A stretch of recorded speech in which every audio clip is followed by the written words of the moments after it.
Viral अपना प्रकोप लगातार दिखा रहा है और वायरल ने बच्चों को अपनी जकड़ में ले लिया है। कमला राजा अस्पताल की हालत तो ये है कि यहाँ पर क्षमता से अधिक बच्चे इस समय एडमिट हैं और एक एक बेड पर 3-3 बच्चे इलाज ले रहे हैं। क्या कारण है वायरल के फैलने का और वायरल बच्चों को ही क्यों इस समय ज़्यादा अपनी जकड़ में ले रहा है, इस विषय पर हमारे साथ बातचीत करने के लिए मौजूद हैं वरिष्ठ बाल रोग विशेषज्ञ doctor CP Bansal sir. Sir, Gwalior में जिस तरीके से वायरल अपना प्रकोप दिखा रहा है और बच्चों को अपने उसमें गिरफ्त में ज़्यादा ले रहा है, क्या कारण है उसका सर? धन्यवाद ये प्रश्न पूछने के लिए। पर एक चीज़ मैं ये बताना चाहता हूँ कि वायरल है, ये जो टिपिकल मौसम चल रहा है, जैसा आपने इंट्रोडक्शन में बताया कि उमस भरी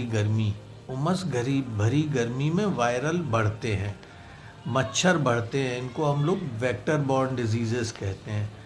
और इस समय फ्लू, डेंगी, लेप्टोस्पायरोसिस और स्क्रब टाइफस, ये 4 बीमारियां जो कि एक मोटे तौर पे अपन इस ग्रुप में मानते हैं, इनका प्रकोप काफ़ी बढ़ा हुआ है। और ग्वालियर में ही ये प्रकोप बढ़ा है ऐसा नहीं है, ये पूरे हिंदुस्तान में ही इसका कमोबेश काफ़ी ज़्यादा प्रकोप चल रहा है।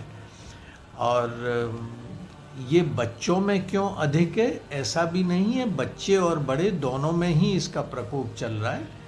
बच्चे चूँकि इसमें बॉडी एक और परेशानी थोड़ी सी ज़्यादा होती है, इसलिए उनमें रोना और इरिटेबिलिटी ज़्यादा रहती है। बुखार कंटिन्यूस 4-5 दिन तक हाई ग्रेड बना रहता है, इसलिए संभवतः बच्चे परेशान ज़्यादा होते हैं। क्योंकि टॉलरेंस कम रहती है तो पेरेंट्स ज़्यादा परेशान होते हैं। सर, क्या क्या सावधानियां बरतनी चाहिए पेरेंट्स को बच्चों के लिए? अगर ये फीवर हो जाए तो हमको रिपीटेड पैरासीटामॉल या बुखार उतारने की दवा देनी है, जो चिकित्सक ने बताई है। दिन में 4-5 बार भी दे सकते हैं। हाइड्रेशन बहुत अच्छा रखना है, पानी बहुत पिलाएं या कोई भी तरल पदार्थ बहुत दें और बच्चे को आराम कराएं। अगर खांसी बहुत ज़्यादा है तो चिकित्सक से राय लेके खांसी की दवा या नेबुलाइजेशन दे सकते हैं। सावधानी ना हो इसलिए करने के लिए जो 3 चीज़ें बताई गई हैं उनका तो प्रयोग करना ही है, कि जिसमें मास्क लगाना, सैनिटाइजेशन करना, डिस्टेंसिंग करना। इसके अलावा जो शासन बार बार कह रहा है कि पानी का जमाव रोकें जिससे मॉस्किटो ब्रीडिंग रुके, वो बहुत आवश्यक है मेरे ख्याल से।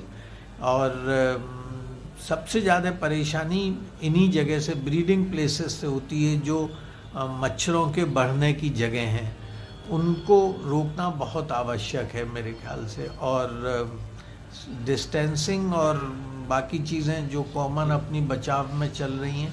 एक चीज़ और इम्पॉर्टेंट बताना चाहूँगा, जो रिसर्च अब चल रही है, जैसे दिल्ली में अभी उन्होंने फ्लू के सैंपल्स लिए हैं, तो इस बात पे भी रिसर्च चल रही है कि ये क्या कोई कोविड का वायरस है जो अपन कोविड का टेस्ट करते हैं उससे पकड़ में नहीं आ रहा, जिसको अपन एस्केप फिनोमेना कहते हैं। तो ये भी एक हिडन है। पर अच्छी बात जो है वो ये है कि ये जो फीवर या जो वायरल फीवर्स चल रहे हैं उसमें मॉर्टेलिटी और मॉर्बिडिटी बहुत कम है। मॉर्बिडिटी मतलब प्रकोप हो रहा है पर काल ग्रसित नहीं हो रहे हैं, मतलब बहुत सीरियस बच्चे नहीं हो रहे हैं। इसके साथ शुरुआती लक्षण क्या हैं जो देखने को मिलते हैं आमतौर पर?